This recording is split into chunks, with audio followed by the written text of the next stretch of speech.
In this video you're going to see why I'm so happy that the FIA Championships are back this week.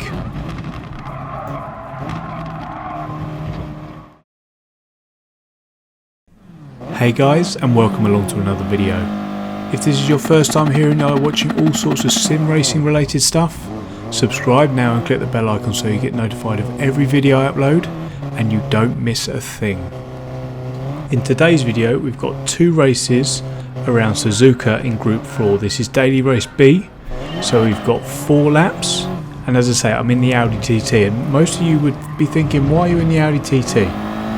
Everybody pretty much was in the Alpha this week. The entire top 10 leaderboard was dominated by them, but for me, I found the Audi TT with its front wheel drive more stable and it had better straight line speed than the Alpha, which for me complements my lack of exit speed in that last chicane, the Casio triangle, coming onto the front straight. So I always look at my strengths and weaknesses when choosing a car, and I very much suggest that you guys do the same too. So that is why I'm in the TT today. And speaking of strengths and weaknesses, apparently this combination is a weakness for me. It's so strange considering I'm actually quite good in Group 2, but Group 4 round here I really struggle, and I find myself right the way down in 13th at the moment. So what I'm going to hope for is just for us to basically move up. If I can get anything more positive than the 13th we're currently in, I will be quite happy. And I found, to be honest, while this was a weak circuit and car combination, or should I say class combination for me, I haven't had as much time to play on it as I would have liked, because work at the moment is pretty much ramo.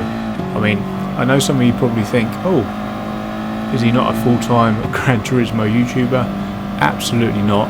I've got a career outside of this that takes up obviously 40 plus hours of my week every single week. This is a side hobby for me, so I just don't have the time with family and everything else that's going on to put in the hours that I could do if I didn't have all of that to deal with. I say deal with, of course it's absolutely fantastic and I need a career and I want a family, of course, so this unfortunately has to take second place, and this is the result.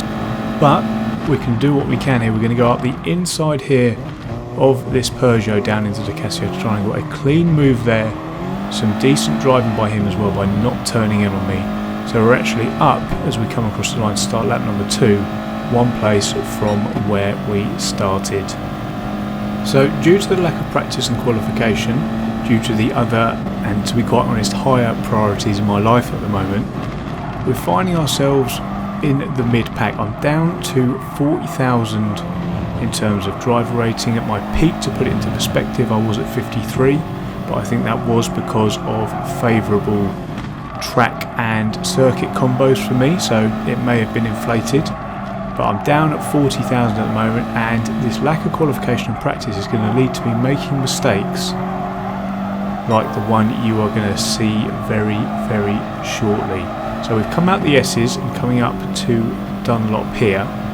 We are coming into Degner number 1, and I'm just going to miss the apex entirely, end up onto the gravel, lose that 12th place that we overtook on the lap before.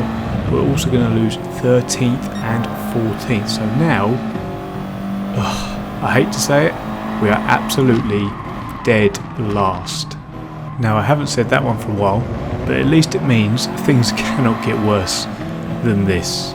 So we're going to get after this guy in 14th.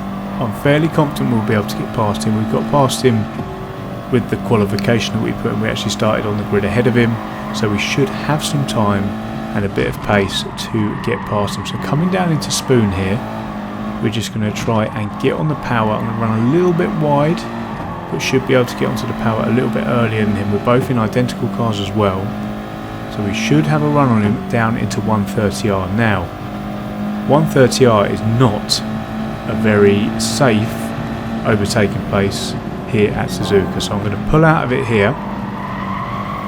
I could have really timed it up in hindsight, so I could have had a run on him down to the Casio triangle, but it doesn't matter. we're going to have another opportunity if we get a good exit here, which we seem to have done just about, down into the first turn. So we're going to get right behind him here, sit in his slipstream, and hopefully get up and alongside him down into turn number 1. So closing here. I'm going to pull out, keep an eye on him in the radar here. We're both going to go down into the first corner. I don't know if he doesn't see me. He turns in, but to be honest, it's not the end of the world for either of us. He doesn't lose, well, he does lose the position, but he doesn't go off or anything like that. I think it was 50-50. Let me know in the comment section down below. I personally felt that I had enough on him. If it was me, I wouldn't have turned in. But as I say, it's just a discussion point. It's no malice towards him. He actually apologised in the lobby afterwards, which I thought was very good of him. I don't really think he had to, as it was clear he just didn't see me. But I got the position, he didn't go off, so all is well. So we're up to 14th now. The next two that we've got on our radar are the two guys that we lost the positions to earlier on, I believe. We've got a Peugeot, and oh no, that wasn't someone before. That's the first Megane that I've seen for a while. So we've got a Peugeot and a Megane, both of which are absolutely rapid in a straight line. So we're going to have to try and see how we can get past these two. One thing I also need to do though is keep an eye on the German that we just overtook, because he's coming right up behind us here. You can see him flashing his lights. I think it's because he's in trouble. We're going to get a little tap up the backside, which is going to push us wide, and then he's going to run us off the track coming out of Spoon, which is rather frustrating but quite avoidable. What's going to happen to him is he's going to get a 4-second penalty, so both of us lose out at this point. You can see the distance that we've lost to the front.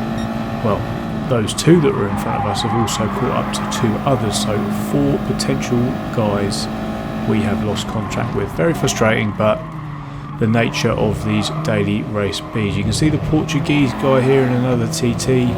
He's gone straight on at Casio Triangle. It looks like someone's got a penalty up in front, so potentially there was some contact there.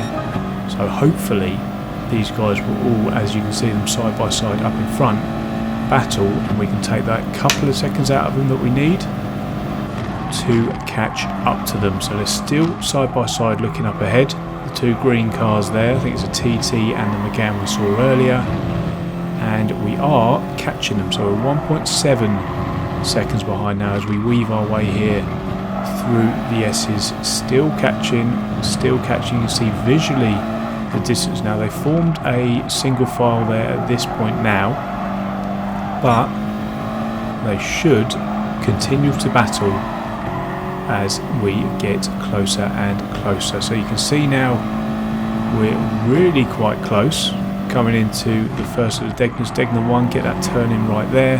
Degna 2, brake nice and early and try and get on the power as early as possible there. You saw me on the power halfway through the corner, and we are now underneath a second behind the Peugeot up in front.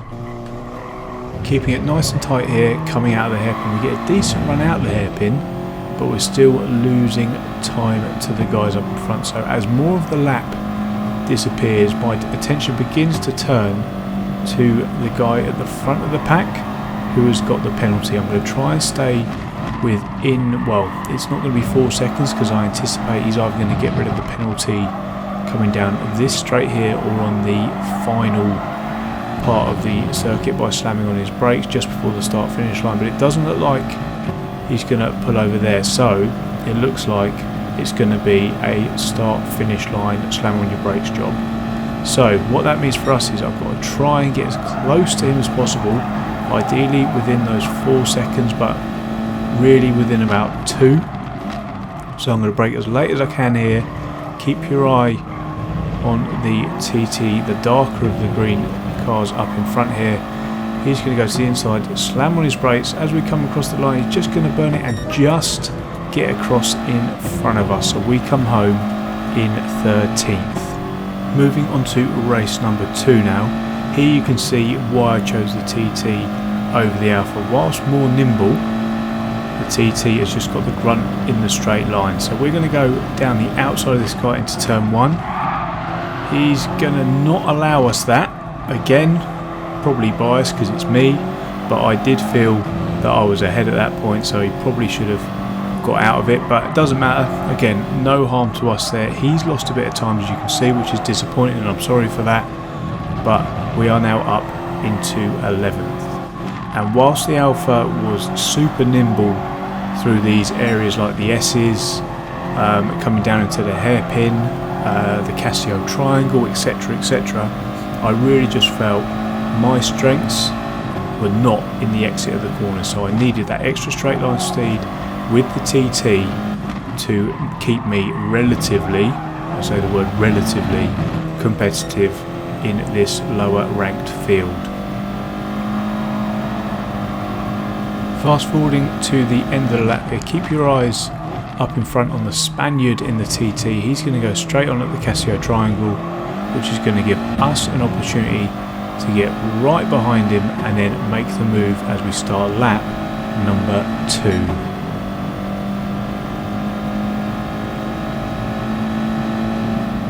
Now as we jump to lap number 4 here, I'm about to make a big mistake, which is just because I haven't done enough practice. So in exactly the same thing as I did at the Degner there, I'm just going to go straight on at turn number 1 and lose that place.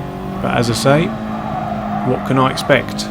That's what happens when you don't qualify or spend enough time practicing or have the opportunity to qualify or practice that much. So it is what it is. We're currently in a bit of a slump right now, and it's nothing that probably everybody watching this hasn't been through before, but you just got to remain positive, keep grinding, make the most of the opportunities you can to qualify and practice and all that good stuff, and then hopefully also a decent track combination that suits me will come up very, very shortly. But unfortunately, as we all know, the daily races this week are again at Tokyo. Now, I'm not having a moan up, but I kind of am. Why would you have 2 Tokyo circuits week after week? I just don't get it. Thankfully, the FIAs are back, so I'm going to have a good opportunity to do well in Group 3 at Interlagos on a bit of a longer race, which suits my style, to be quite honest. And also we're going to have Group 4 at the Red Bull Ring, which again is something I've done quite well at before, and I'm looking forward to getting stuck into those. And I think for the moment, until a daily race that I like comes up, I don't know how many of them I'm going to be doing, to be honest, because stuff like this, as you'll see with my SR in a moment, is just absolutely hammering it. With the amount of opportunities I have to practice and qualify right now, it's just not a good idea at all. So I'm going to concentrate on the FIAs and try and retain my SS rating, which is going to be pretty much impossible at this rate. So let's have a look at RSR then. It's down to 39,247. For now guys, that is the end of the video. I hope you enjoyed the video. If you did, please hit the like button and make sure you're subscribed to the channel if you haven't already. Thanks again so much for watching, and I'll see you in the next one. Cheers.